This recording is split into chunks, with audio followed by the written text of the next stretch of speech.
you need to not fall for that trap. That is the trap which most men are going to fall for and then start doing dumb things. I mean, look, my two best friends between the ages of 5 all the way to 28 or so, they both got married before 25. And I tried to warn them. I said, please don't do that. Don't do it. No, this is a big mistake. You're not even successful in your career yet. One of them didn't even have a career. And they did it. And then within 2-3 years, literally around the same time, they both got divorced at the same time. Gruesome, terrible marriage. Like, and I could have predicted that from a mile away because they weren't established in themselves. They got married before they even developed who they were. So once they got into the marriage, there was nothing much for the women to play with because they didn't have nothing. You need to build yourself to the point where you actually have something to offer the world, where you have something to offer women before you start dating and dealing with women on a serious level. I know a lot of guys do this, but and I just don't understand it, but what the hell is the point of dating when you're poor? I just can't do that. No.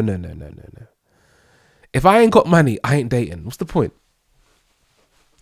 I want to feel like a man in a relationship, and if I ain't paying for the bill here, and I'm going 50-50 with my woman on the dates, it's like I don't even feel good about that. You know, maybe because I'm a real man, I don't know, but if I'm not in a position where I'm up, I'm not dating. That's it. You know, no dates for me. Back to the drawing board. Let me just win out here first, and then I'll come back to my wife or to my girlfriend or whatever and date her, because you know what? There's nothing more powerful than a man that's actually powerful. And once you're that guy in a relationship, you're going to be able to love your woman in a way that you simply cannot when you're broke. Because when you're broke, you have all these things in your head like, oh my gosh, how am I paying the next bill? Or what have I got to do? I've got to work overtime here. You're constantly stressed. How am I going to do this? Should I go back to uni? Should I take a course? Should I go an apprenticeship? I don't know. You're constantly in this kind of like ADHD mode. Like, but when you come back to your girl after you just made a big business deal, you just got a promotion at work and life's good, the kind of love and the confidence you're going to have, your wife's going to be all over you. Now, I'm not saying that, you know, all relationships are perfect and you're never going to be down. What I'm saying is, what's the point of even starting a relationship when you're so far down and you literally have nothing?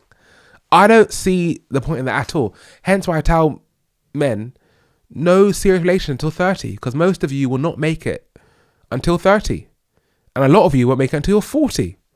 And some of you won't make it until 50. And a lot of you, my God, a lot of you will never make it at all. But we won't talk about them. So it's far better for you just to hold on there and just wait to cash in your chips and get a better piece of tail when you're 30 compared to when you're 18. If I told you you'd get your dream girl at 35, wouldn't you just wait? Well, in theory, you would wait. But in reality, a lot of you wouldn't wait because you just get so excited about that one girl that isn't really your type. You know, she's not exactly what you're looking for. Maybe she's a little bit out of weight. Maybe she's not got exactly the kind of body you're looking for. Maybe she hasn't got the exact type of traits that you're looking for. You're like, you know what? What the heck? I give in. I'm 22, she's a nice girl, she treats me good, she cooks me every so often, I'm going to marry her. But if you just waited a tiny bit longer until you're 30, 35, even 40, and you became that great high value male that women love, you know, you could get a way higher quality woman. And this is one of the reasons for midlife crisis. Midlife crisis, you know, when the man is in a marriage when he was 18, 19, 20, and then he's in a happy marriage and then he hits 40 and he's so successful. He's like, oh my God, wait, always women are checking for me now? I never knew life could be this great. And he's like, oh crap, maybe I shouldn't have got married so quick. And sometimes, not all the time, that creates a lot of resentment within men. So you've really got to be watching out for that, man.